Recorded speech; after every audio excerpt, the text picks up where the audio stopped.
So Limited siyakubongela kuMashelela TV siyabona nje sibonile iperformance yakho emnandi kakhulu and kanti neyingoma zakho ezimnandi so nje mhlawumbe ungasitshela nje ukuthi yini le inspire ukuthi mawubhala mhlawumbe lezi ngoma lezo oyibhalayo.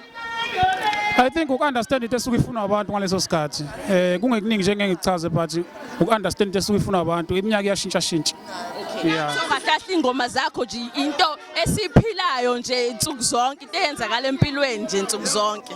Okay. No siyabonga siyathokozela umculo wakho siyabonga kakhulu nje. So siyabonga ukuthi nawe ube ingxenye njenge-artist eyaziwayo ukuthi uzosupporta nje lo mcimbi omkhulu kangaka. Siyabonga kakhulu. No ibe inhle kakhulu into ama-artists wabonile bemaningi kakhulu nokuthi ke thina sidlaleke sehambela amanye sibange sawabona amanye kodwa ke kuhle kakhulu engathi ngaqhubeka ke phambili. Wena ngabe ususathileni? Mina ayivale leyo songikhatha nabantu. Okay siyabonga.